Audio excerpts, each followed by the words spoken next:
she might have. Let's see.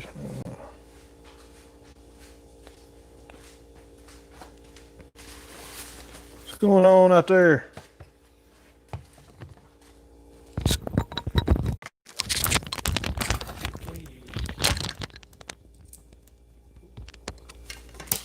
Alright, get back. They're probably making a lot of noise.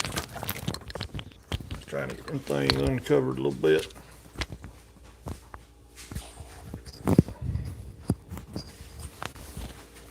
Sorry for the noise. I clicked on live and then it turned off on us, so hopefully we'll see if it stays on here. I was saying before it kicked off, we changed up our scenery a little bit because our normal table is full of bows and junk, so we just moved out here for this time. Yep. Let me get logged in here. How y'all doing? Anything cool happening where y'all live at? Gotta be something going on. Gotta be something. There we go. What's going on, Muddy Ducks? Muddy Ducks. I wish there was a way to post like a picture on here in the comments, because before we started, let me show you this real quick, TJ. Uh-oh. You fixing to go all high tech on me. If I can figure out how to get back to it. Stand by. Here we go. What's going on, DLR? Well, I don't know how to get back to it. Muddy Duck sent me a couple pictures of some tumblers she's working on, but I don't know how to get it back on Snapchat. Anyway, I tried. What's going on, Matt? If y'all hadn't already and you tune in, then you know who Muddy Ducks is because she's on here about every week. Mm-hmm. Check out her page on Facebook because she does some neat tumblers and stuff with this epoxy stuff that I have no clue how it works. But like, it's sharp. So check her out.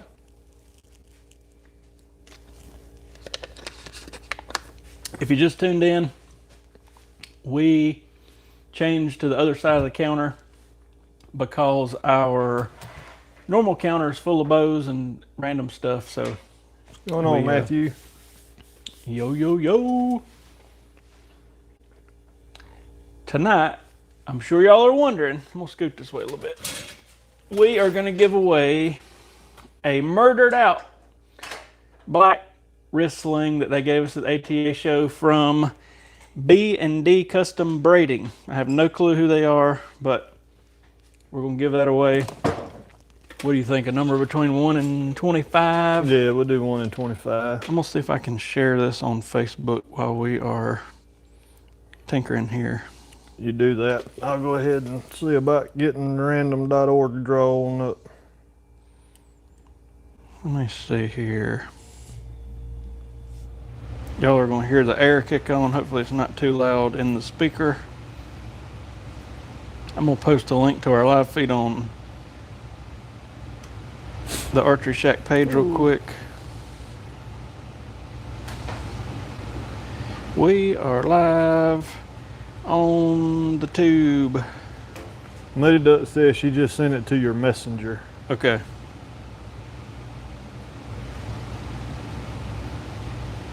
Publish. And just remember to scroll back through your numbers. Make sure that nobody picks the same ones. I'll try to keep an eye on it to see, make sure. All right, that posted. Let me. DLR wants us to talk about the difference between a target and hunting site. We can do that. Let me get all this percolating real quick.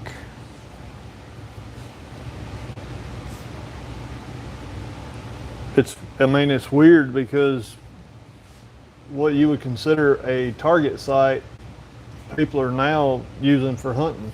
I mean, It's, yeah, like used to, there was a fine line. You either shot fixed pins for hunting and you shot a movable sight single pin at target, at target. And now pretty much, holy smoke, that looks good. I doubt y'all can see this. if I hold it up, but I'm gonna try. Our feed's a couple seconds behind, so we're waiting on me to show up on TJ's feed. This is, I'm gonna get a little closer. A little bit closer. It's hard to see, I'm sure, but you can check out her page. But anyway, it's a custom tumbler, but that's sharp. That is sharp. All right, let me get going finally here. Last week we jumped over to Facebook, but we hadn't really spent any time with Facebook going live. Our numbers kept disappearing, so we were like, we're just gonna stick with YouTube this week, and I shared the link on Facebook, so we'll see what happens. Stan the Man is on the channel.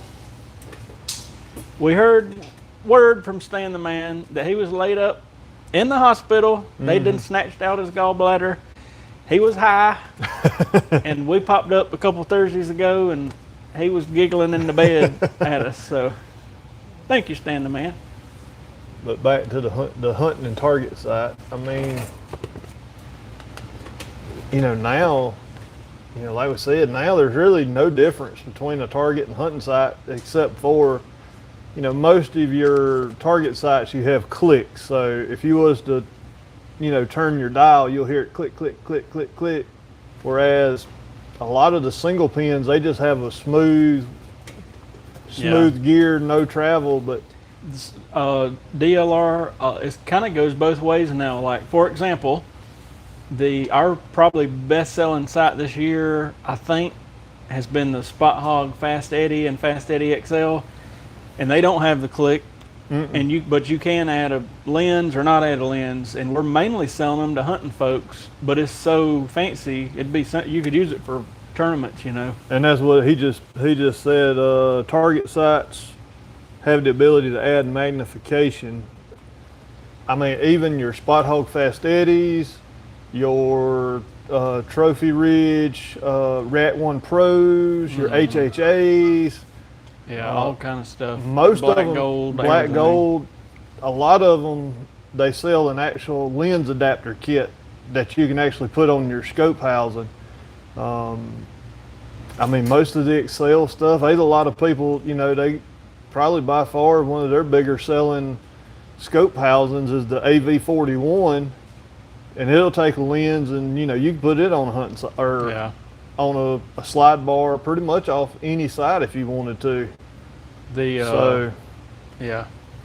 Matt, I usually start with a string if I can.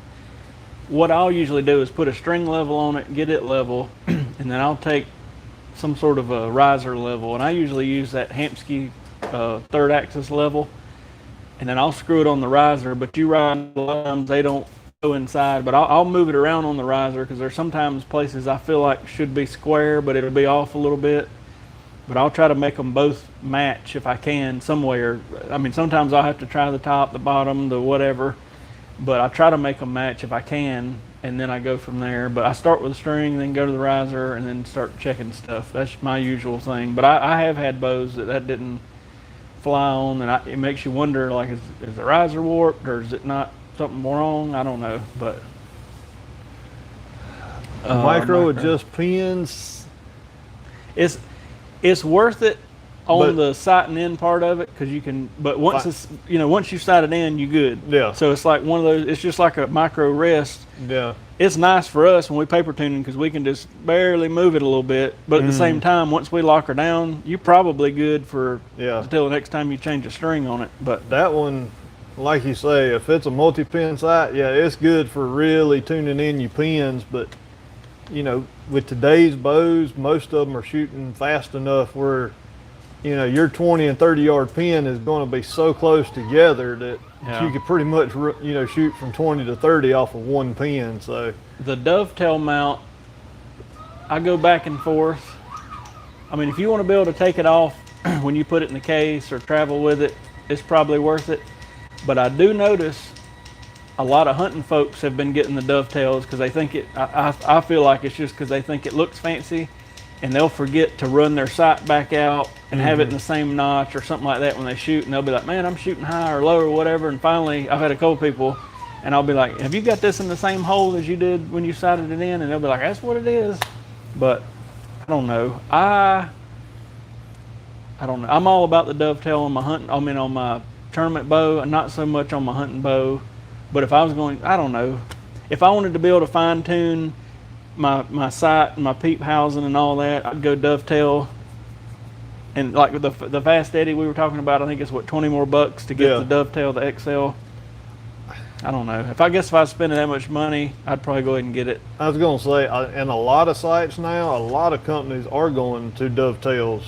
I guess just because, you know, like we said, that Fast Eddie XL, you get a lens you can put a lens in it, and you could put it on the tournament bow if you wanted to. Yeah.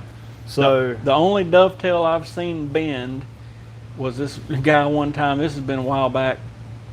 He ordered a XL slide bar meant for a recurve, and on the recurve model, they machined out on the extension. They machined out more metal because it's not as violent as a compound, and he put it on a compound and it bent. But I don't think I've seen one meant for a compound bend that I can think of. But another thing to throw in is, like, we both shoot the XL carbon bars on our tournament rig. I feel like that carbon is a whole lot stouter. Yeah. I wish more people offered some carbon stuff. I do too. No, I don't care really about the lightweight stuff. It's just I feel like it's A little stronger. bit stouter. Which, I mean, old aluminum ain't. The Easy V, we've had people bring them in, and they shoot. It would take some getting used to. I'm not against it. I probably wouldn't shoot it, but I have no problem with anybody that's brought them in. And the first guy that brought it in, I think we walked outside and shot it a little bit just to play with it. I mean, it did fine. I think for a target panic situation, that might be the way to go. I got a friend that struggles with target panic, and he's like, man, if I get that pin anywhere near where I'm aiming at, it ain't gonna happen. I'm gonna have to aim below it or whatever, and that may be, you know, something for that. Yeah. Torque tune with dovetail, I assume. You can. I would rather torque tune with the rest, and then work my dovetail. Like in my tournament bow, for example, I'm shooting an 1/8 inch peep, and it's just on the outside of my scope. But ultimately, I took my dovetail and moved it in and out just slightly, and got it exactly where I wanted it. You could torque tune with it. I just wouldn't want to do that and end up with the peep inside the scope, if that makes any sense. But there's a lot of. I think Levi Morgan put a video out about setting how far in and out. I forget what all he was saying about it, but it's definitely something to play with.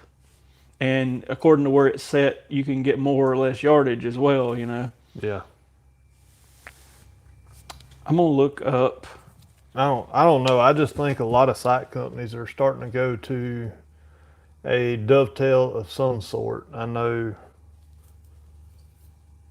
pretty much every sight company out there offers one. B3, does B3 have what you would say, a fixed bracket or a? I'm trying to think. I don't know.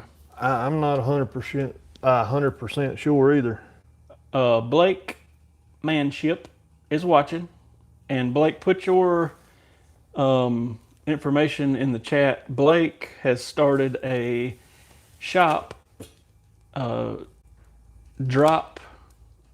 Is it Drop Zone or Drop Tine Archery? I'm sorry, I can't remember. But anyway, put your information in the chat there, Blake.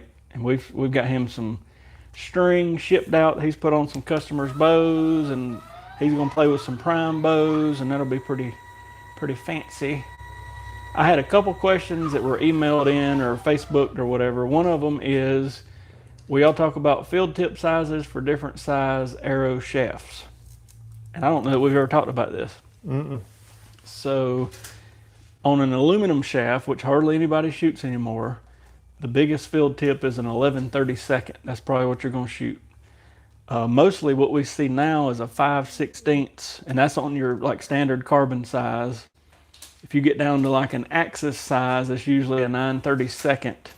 And then like if you get into a deep six size, you actually got to buy the Easton Deep Six point because it's a different thread and everything. So that's sort of the main ones we see. There's a few little in betweens. There's a 17, 32nd, and some stuff in between, but that's the main ones. You really don't want the tip to be bigger than the shaft because it's going to grab on everything pulling it out. But you really don't want it real small either, so you kind of want it to be flush. DLR said, what's the idea behind the lens in the peep? You know, clarifier, verifier. Oh, I got you. So once you get a lens, mainly, so I've shot a 2-power before and it's kind of been okay, but you get up in a 4, 6-power, what happens is the target gets blurry. So the clarifier clears the target up. If somebody didn't have a lens and their pen was blurry, that's where the verifier comes in. So people always get confused on that. But if I get my target completely clear with a clarifier, then I have a hard time seeing my pen, even though I've got it lit. So whatever power lens it told me to put in my peep, I went half of that. So it cleared my target up some, but I can still see my pen. But it's just something you really got to play with. Like if you know somebody that's got several in stock, go tinker before. I mean, they're cheaper than they used to be because now the system they use, you don't have to buy like a different peep and all this stuff. Yeah. But, what's the quietest feather for hunting? they're all about the same. Yeah. The lower the profile, the better. But what I've been shooting is that either that Gateway Razor or the Gateway, what's some new ones I'm shooting called? Batwing. But they're probably louder because they got like a double shield cut. Yeah. But they're grabbing a little more air. I don't think I got one sitting here, do I? No. No, I thought I had one. There's some of your razor. That's just a little 2-inch razor. I was always a true flight feather man, but these razors are actually a little lower profile, so I've been shooting them for a couple years. Our main feed is a little slow, but there we go. I was going to talk about feathers in a little while, but a lot of people don't shoot them anymore. I mean, hardly anybody shoots them, and that's fine. I feel like they steer the air a little better. I forget who it was. I was talking to feathers. I think it was the guy from True Flight, Bob Jenkins, I think's his last name.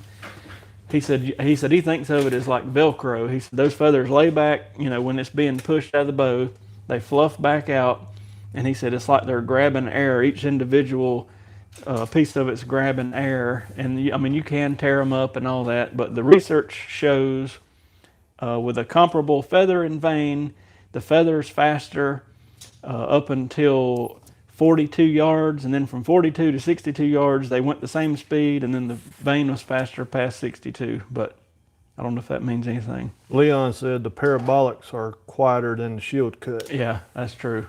That's true. I have done both with the magnification. I definitely don't hunt with it if it's going to be rainy, or if it has rained and it's going to be like real humid, because it'll fog up your lens. Typically, I don't hunt with a lens, but I do, and the problem that you run into is you don't want to go no more than a 4-power lens. That's it. Don't do like I did the other year and I had a 6-in, was just playing around with it. TJ called me and was like, I just shot a deer in the testicle at 68 yards, and I was like, dude, what? He was like, that's all I could see. Not kidding. You get something in close and you draw back on it, it's like your scope on your rifle. If you turn the magnification up on it, it's just a big blur.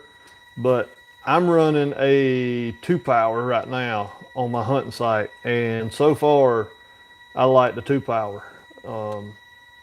Pretty much a lot of people, I'm not gonna say everybody or most people in target archery are running lenses or magnification, but a lot of them do. But a lot of your pros, they're not running but something but like 2 or 4 at the most. Yeah. And there's not a ton of people shooting a big high-powered deal. No. Blake just said drop zone archery. You have missed TJ was naked. He's now clothed, but we're giving away a wrist sling from B&D Custom Braiding. We told everybody to comment a number like usual from 1 to 25, and we'll give it away here shortly.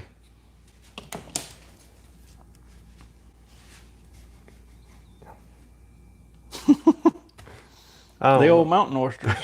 Rocky Mountain oysters. But anyway, I was going to say something else about feathers, but I forgot what it was. No idea. It's funny though, because I guess we back up 15 years. I think it was probably 70% feathers we were doing, you know, and it was 4 and 5 inchers, and even a lot of helical on 4 and 5 inchers, and then everything shortened up, blazers and these little 2-inch feathers and all that stuff.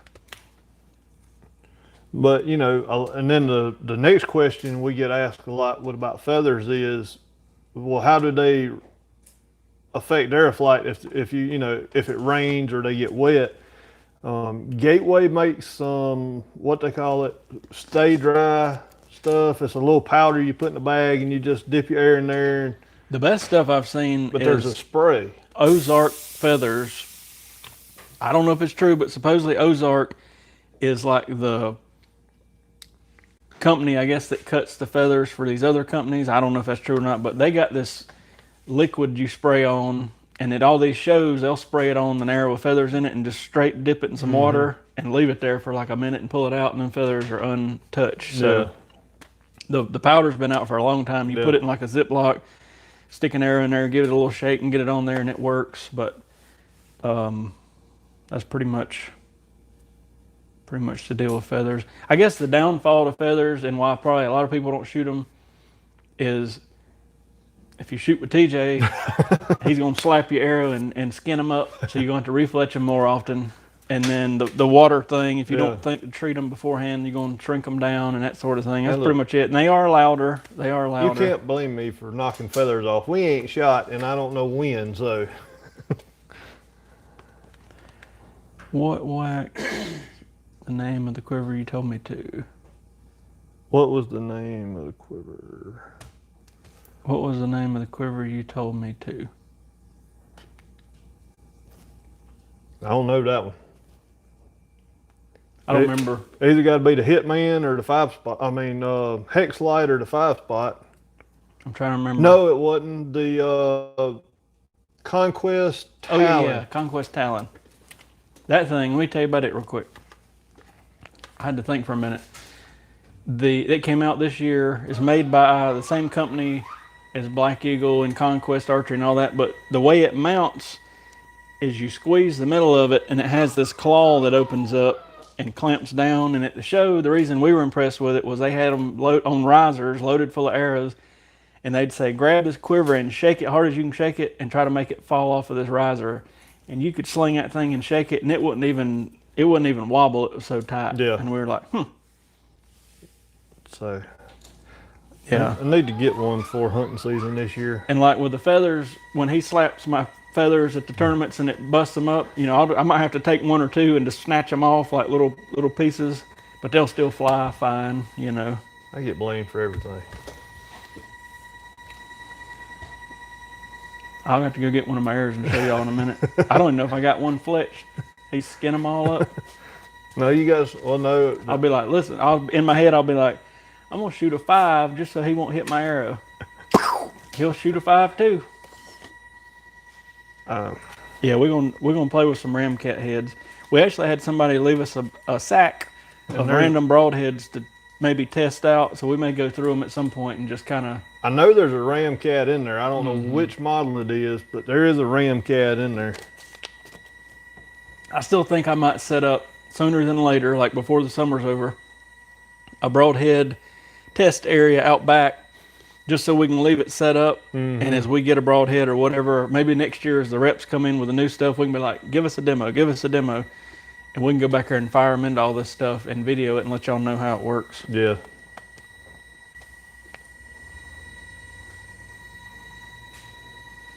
But I like feathers. I know most people have got away from them. Yep.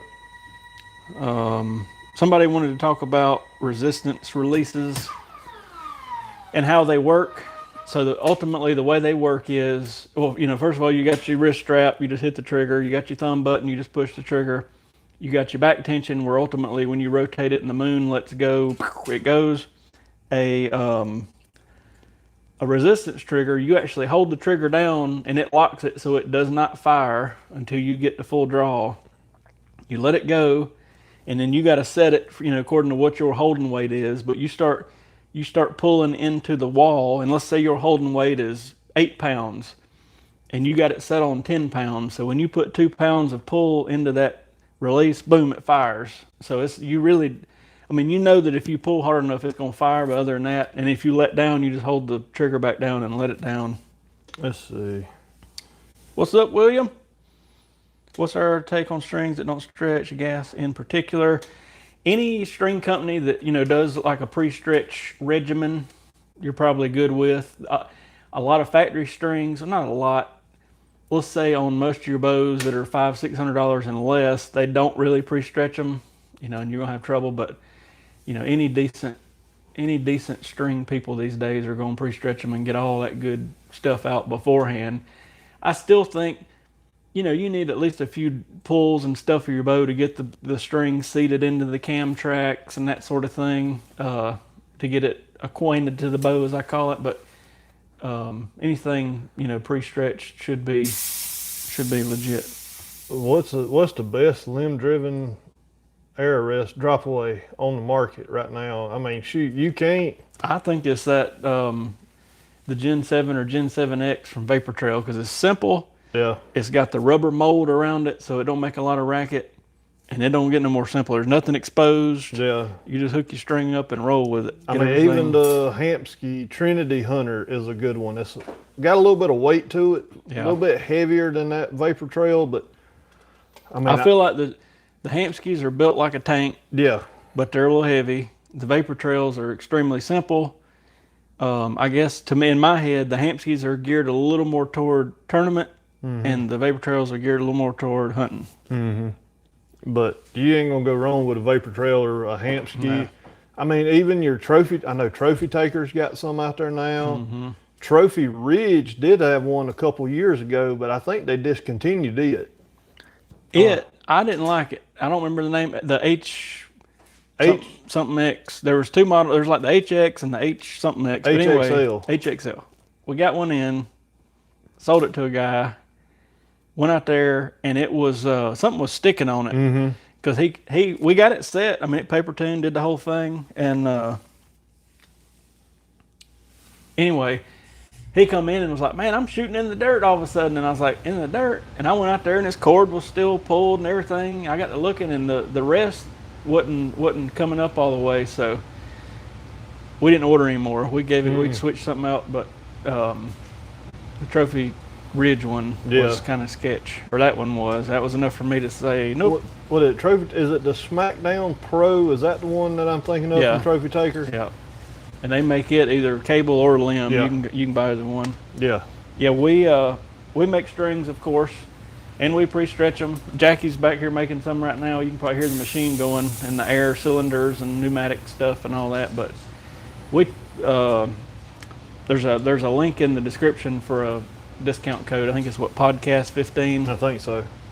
But we lay them out, put tension on them, twist them under tension, serve them under tension, put them under even more tension, and let them sit for a good while, and then measure them out and get them perfect. So if you need a string, definitely check us out. The ripcord rest has lost a little bit of, we still see plenty of them. I don't think we got any now, but I never had any trouble out of them. It just seemed like people were either coming in and wanting the QAD, a biscuit, or like a Vapor Trail. So that's kind of the direction we've went. And I'll tell you a weird rest that I like pretty good. I think there's still one or two on the wall, but it was that Schaefer XV or whatever. It's just different, and it locks up different. It's like you have to look it up, but we sold a good many of them. It's been 4 or 5 years ago, but I think there's one left. Still neat and different. We just got in some of the new Whisker Biscuit, what are they called? The V Plus. And it's not a round biscuit anymore. It's got like 3 separate bristles that can be adjusted and all this. And we put one on a bow. They came in, what, a week and a half ago? Well, that's sitting back here right now waiting for string. Yeah, we put one on a bow to tinker with, and it did good. So I know with that new one, you can actually change out the individual bristles. You ain't got to change out the whole biscuit. if the bottom one wears out, and you could swap them around. I'm shooting on tournament bow. I'm shooting the Hampski Trinity rest limb driven, and on the hunting bow the Vapor Trail Gen 7. I'm running the Vapor Trail, what is it, Original Pro. And then I got the same rest on my hunting bow. I'm gonna switch it up. It gets a little bit closer. I'll probably get me a Gen 7X to play with for my hunting bow. I mean, I really don't need a full containment style like on that Vapor like it is, but it's good to have just in case. But I'll probably go with a 7X. If you just tuned in, we got a wrist sling from B&D Custom Braiding to give away. We've been telling everybody to pick a number between 1 and 25. Try to look and not pick a number somebody else has got. I'm gonna briefly look and make sure nobody's done that yet. And here in about 10 minutes or so, 15 minutes, we'll give that joker away. And again, I know Chris has got us something to give away from Bow Mitt. If you know any companies, you know, archery or hunting related that would like to give something away, we'll be happy to do it for them. So shoot us a email. William, 2's was already taken. I don't know if he's still on. Oh yeah, I see that now. KJ got it. Yeah. How's the weather in Vermont, KJ? He picked 7, so we should be good. Yeah, I think so. I don't remember seeing 7.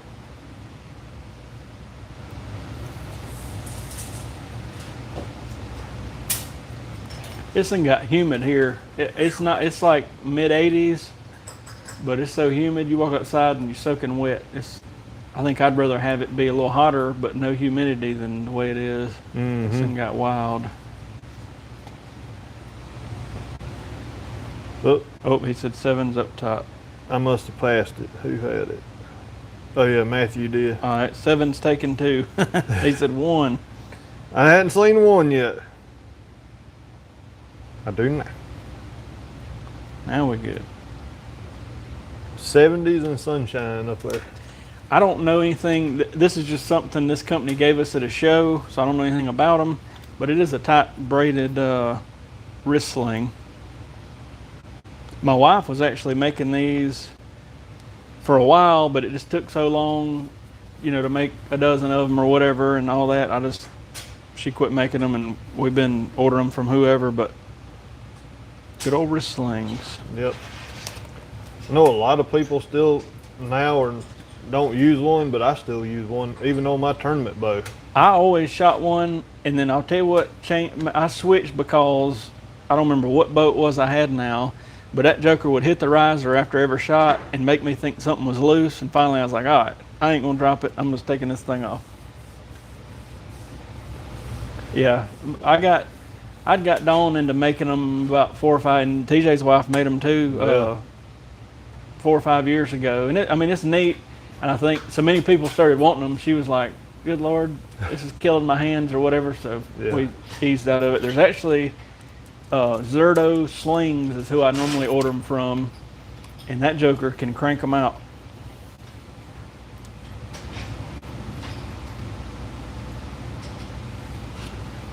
But I've ordered a bunch from him over the years. He makes binocular straps and wrist slings and all that type of stuff. Yeah, that's what we called them, Rambo slings. After my Basset Hound Rambo. I need to bring the old boy out here. Oh, Lord. I used to bring him out here about every day, but when people would come in, he'd want to greet them. So he'd get to whining and jumping on the counter and barking and all that. So finally, he's in there on the couch.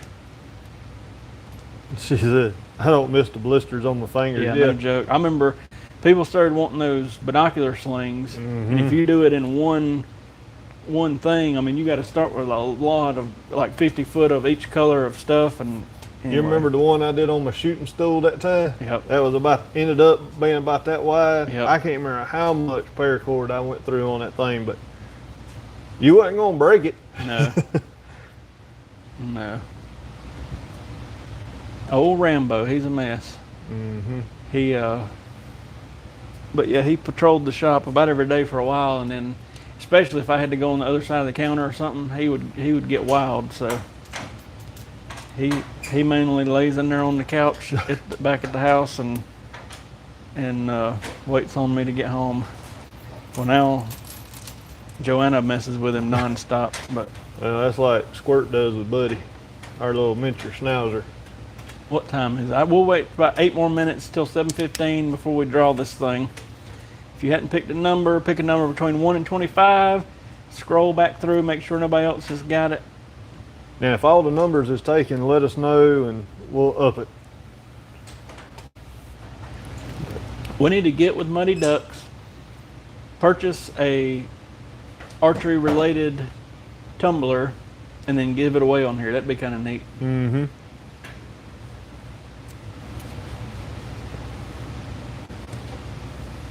Maybe it could have like a picture of me shooting a flaming arrow, and then you would be behind me knocking the feathers off of my flaming arrow.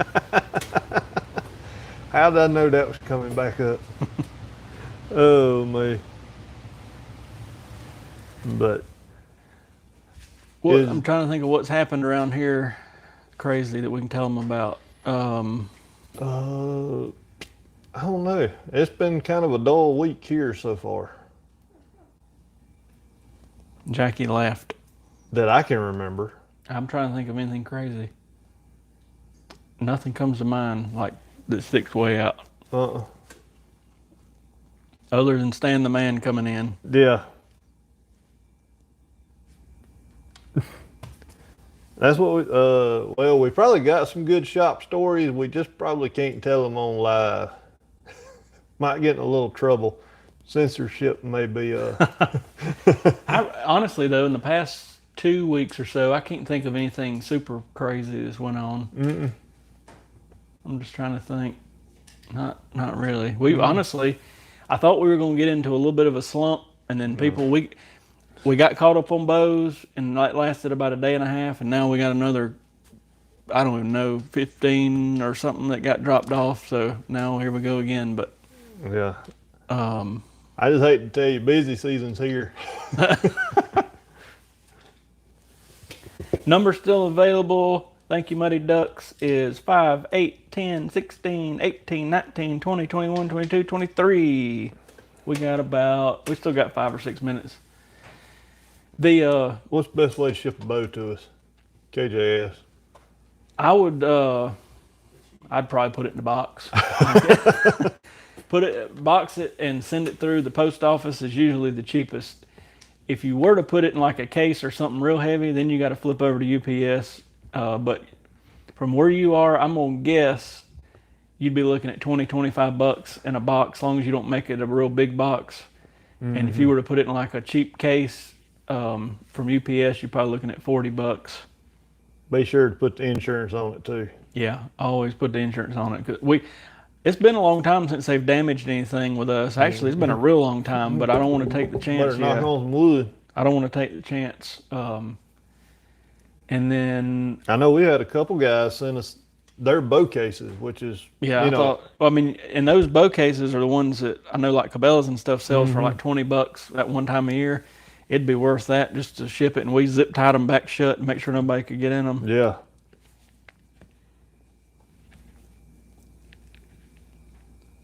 Yeah, yours $100. Mm-hmm.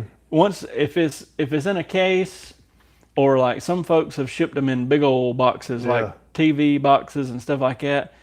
You can get on USPS.com and UPS.com and type in the dimensions and what zip code it's going to, and it'll give you an idea of what it's going to cost. But usually once it's over a certain size and weight, then you got to flip over to UPS and it gets be a little cheaper. Yeah. And yeah, insurance, like with the post office, if you add according to what bow it is, but let's say $800 of insurance. It's usually only like $10, $15 at the most. Mm-hmm. The old prime bow. Mm-hmm. I think that was the first ghost green subalpine one we sold, wasn't it? It was. I still like that color. We got one on the wall, one of the threes. Mm-hmm. It's like an army green. They call it ghost green with that subalpine. It's got a little bit of green in the camo. It looks good. The limbs are subalpine. And then we did it on KJ's bow, but they came out with a material that they don't advertise. And it's a blend that looks just like that. All that looks real good. Put them on. Put them on. Yep. Oh, release the air brake. That or Jackie's got gas again. Probably the latter. Poor fella. A lot of people's asked about bow presses recently, and my two recommendations are, if you do want to spend a little more money, the Easy Green is the way to go, and I think you can find them for around $400 shipped. And I think what these places are doing is having them drop shipped from Last Chance. I think Lancaster and all these places you can get them. If you don't want to spend that much, the Synum press, Synumm or something like that. Yeah, it's weird. Look it up on YouTube. It's a neat press, and it's more like a Bowmaster style press, but you can actually completely take down a bow with it. And it's I've been meaning to order one just for us to take when we go to shoots and stuff in case we were to need it. But I think it's a little less than $100, I think. I think the last time I looked up, it was like $85, I think. So it ain't a bad. We bought another Easy Green. Already had one, and then we bought the regular press to press crossbows with all the Raven adapters and all that. And then somebody had messaged me and had an Easy Green they were on sale. And then after he's got it welded nice with like a vise on the side. And after I thought about it, I was like, shoot, I'll take it. So we got to set it up. Well, it's going to take more than one of us to move it. He's got it welded on some thick metal. I mean, it's stout, but it'll be nice. It's nice having several presses, because then if you in one or I'm in one, we can all play around, or if you got to swap limbs. And we still got the old trusty original green press. Yeah, like the old Apple style. We still press a few crossbows, or if an older bow comes in. Mm-hmm. We got about 1 more minute. If you just tuned in, pick a number between 1 and 25. We're going to give away this wristling from B&D Custom Braiding. Feels like it's super tight braided. I'll give them that. That joker's hard as a rock. Yeah.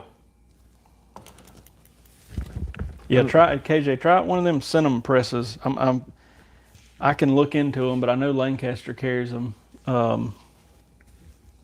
Dan said not for Bowtex. Oh, really?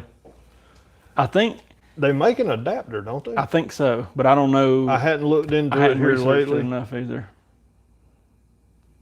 I don't. Maybe with a super parallel something, Yeah. maybe it gives you trouble. Might do it. Because I think in the video I watched. It's like an old PSC Dominator or something. Yeah, that or old Hoyt or something. Yeah. Oh, I got you. With that, yeah, I could see where that would be trouble. Mm-hmm. The big bumps where the axles are at. Yeah, that would be trouble. All right. I think we're probably good to draw. If you hadn't already drawn a number, we're about to do it. Pick one between 1 and 25. Try not to pick a number somebody else has already got. It don't look like anybody has picked 5, 8, 10, 16, 18, 19, 20, 21, 22, 23. We'll give about 30 seconds, and then TJ will draw a number on random.org.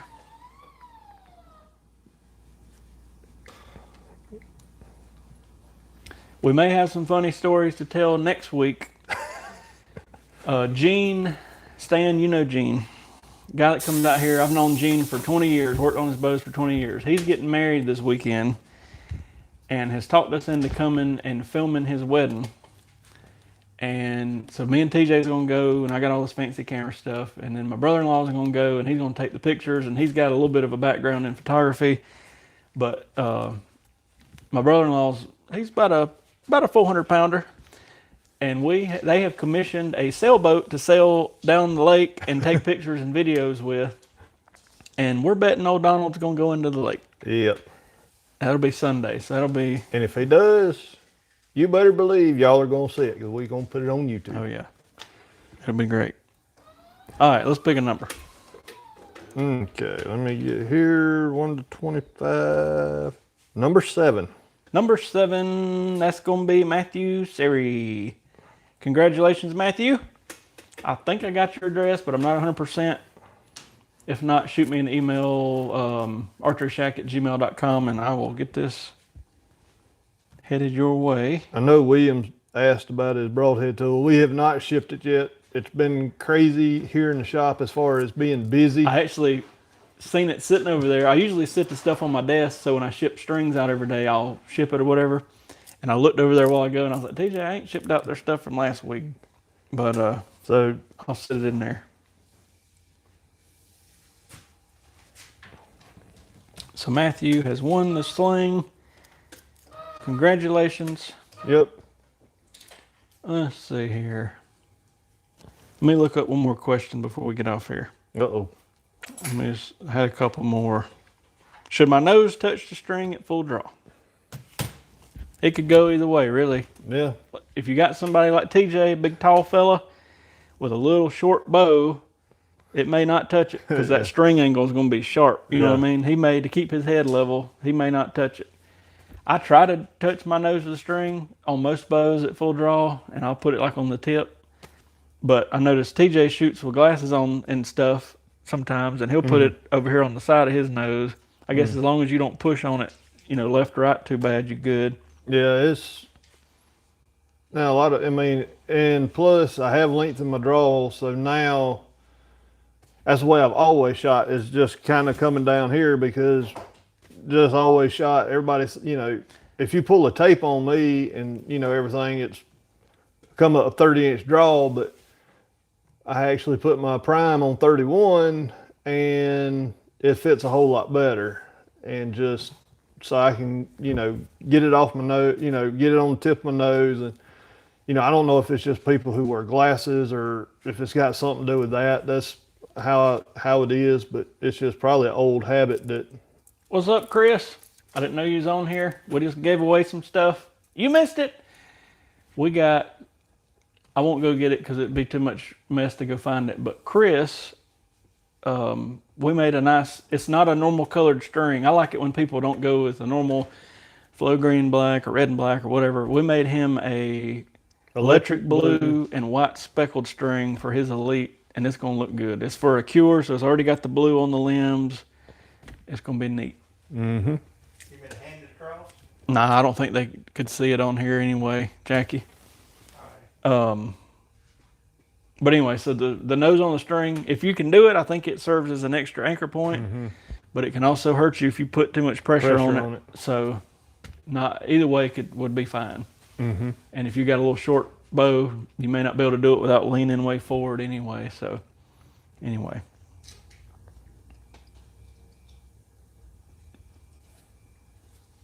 Yeah, Leon, yours, they'll probably go, what's the day, Thursday? They'll probably go out, I got to serve them Saturday. They'll go out probably the weekend, I'm guessing.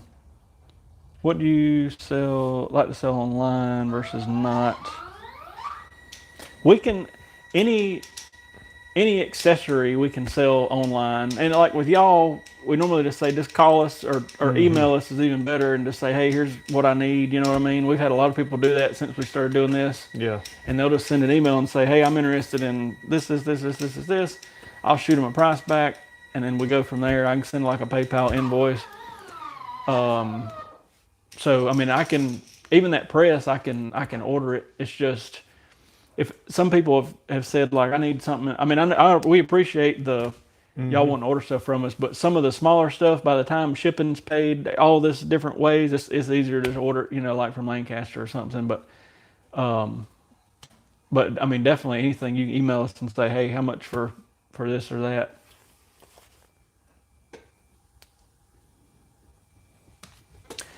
Leon, I don't think you don't know who Leon is. You will when I say this. He's the Franken Bowmaster. Okay, I got you. That's all I had to say. Yep.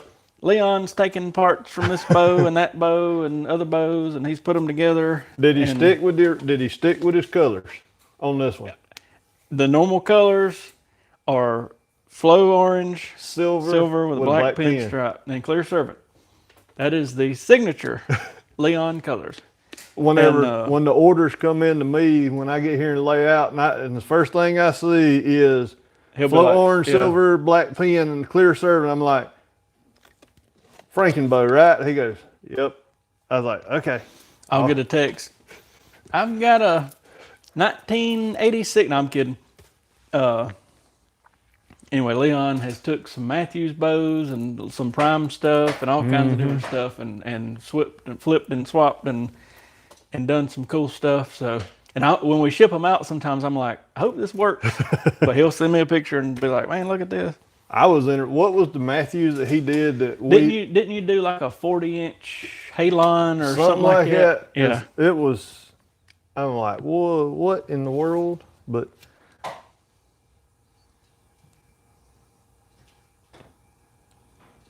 let's see. KJ, also known as Kenneth Karowski, on here, just texted me and said he would like to sponsor a string giveaway. So we'll get with him. Thank you, KJ. Yep. And figure out some details on that.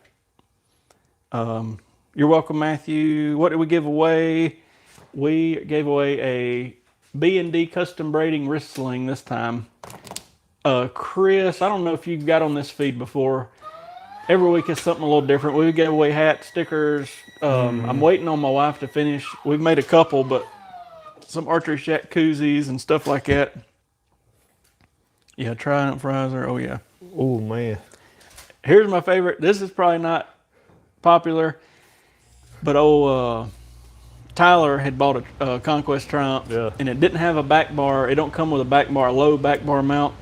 And he's like, man, I really want a back bar. And I was like, I can put you one in there. And he's like, what you going to do? I said, I'm going to dewalt that thing. And I grabbed that dewalt and ran that thing in there, and I tapped it out, and he about flipped his wig, but it was great.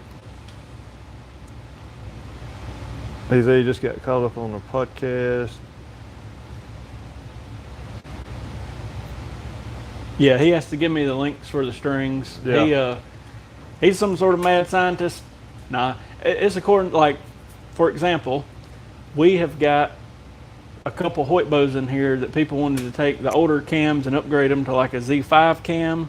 And it's according to the bow, like that's an easy one because it's the same family, you know what I mean? Like, but I've Frankenbowed stuff before, and ultimately you'll just take a string and start messing with the links. You know, I mean, you're not going to shoot it this way, but you may even like super twist it up or tie a knot in it to figure out how to get the cams rotated right and all the poundage and all this stuff. But a lot of times if it's in the same family, like if it's a Hoyt and you're just swapping to a newer cam, you can kind of look and tinker. The main thing is you don't want to over flex the limbs.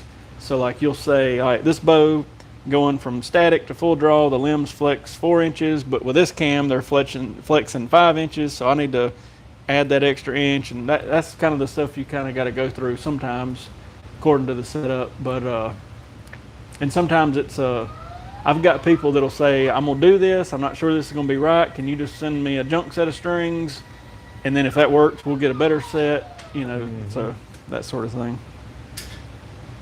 Just got caught up on the podcast. I actually forgot to put the podcast on Spotify this week. I just thought about it this morning because I clicked on it for some reason and it wasn't on there, and I was like,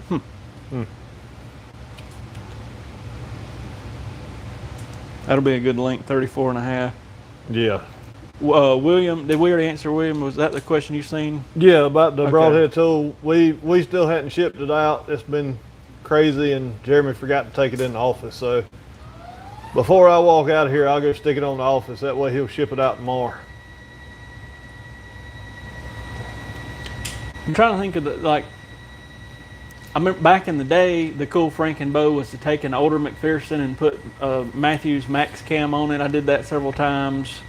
One time I Frankenbowed an old Jennings bow. What else have I done? A lot of Hoyt stuff in recent years. Trying to think. But what we're calling what we do Frankenbow ain't what Leon's doing. I mean, he's pretty much taking a riser and from one bow, limbs off of another bow, and cams, and that's what you call a Franken bow. My worst Franken bow experience was it was a blue bear, some kind of a tournament bow in like late 90s, early 2000s, and I thought I was going to put a Matthews single cam setup on it, and I didn't calculate something right, and that joker exploded. Luckily, not on me. It added about 10 pounds to it, and I shot it like twice, and I came back in the shop the next morning, and that thing was in pieces, and I was like, glad it didn't happen to me. A Bowtech with elite cams. Whew, that'd be one there. Yeah, it would. Started 2 days ago and finished an hour ago. Maybe we need to get Chris on our podcast. Yeah. But who was it? You know, everybody was taking the, what was it? Was it the Dominate, one of the Dominators, and putting Evolve cams on it? That's PSC's one of their bigger. Yeah, and I know some people were taking the full throttle bow and putting Evolve cams on it. Yeah, putting Evolve, and then taking the full throttle cam sometimes and putting them on the Decree and all kinds of crazy stuff. But it's neat to tinker with, that's for sure. Oh yeah. We got a Hoyt Carbon Matrix. The guy's wanting some Z5 cams on. I actually got to tinker with it at some point and get it going. A little bit of Franken bow action. I guess we'll get off here. Yep. We've been on here about an hour. I'm not going over to Facebook this week. It was a pain in the butt. So I'm just going to stick to YouTube. I did post a link on Facebook, so I think some folks jumped over, so that's good. Still, I'm trying to be more active in that Friends of the Archeryshack group, so feel free to post anything in there. I know Muddy Ducks posted some of her tumblers in there, and that's cool. We'll try to get in there and chat more than we have. I don't know if he's moved the needle or not. There really hasn't been a high demand for it. I was really hoping PSE was going, you know what I mean? Because we were super deep into PSE the past few years, and then we've kind of backed out because it seems like around here at least, everybody, Bear and PSE, everybody wants like a $500 bow or less, and then once you get above that $500 mark, you know, they're getting primes and Matthews and whatever. So, but no, we unfortunately hadn't had much call for the Dudley bow, but I'm hoping. I do know the Dudley bow this year was sort of thrown together, like it was a sort of like the one they brought to the show was like literally done the night before and overnighted to the show. Yeah. Well, we couldn't even shoot that bow. Yeah, they wouldn't let you shoot it. No, they had it zip tied and everything else because I don't even think they got a lot of the post or any of the screws. I don't even think they made it through a tumbler or anything to try to deburr it. It was just thrown together and zip tied. It is a the rep brought them in later and all. It is a good shooting bow. So yeah, I was hoping to sell about a dozen of them, but we really hadn't had much call for them. But I'm thinking this coming year he's gonna have time to work with them and really put some thought into stuff. And I think you'll see something very cool. I don't know that, I'm just speculating, but that's what I think. I don't have a date on the next shoot yet, but I got to get one. I'm looking toward the end of June, and I know we'll be at 4th of July, so we'll have to skip past that. But end of June or about the second week of July is what I'm looking at. Yep. Anyway, we'll get off here. Thank y'all for watching and listening, and we'll see what we can come up with for next week. Yep. If you are new to the channel, hit the subscribe button. We do a podcast, usually some other video, like a tune-in video, and then this live feed every week. And we'll see y'all in the next video. See y'all.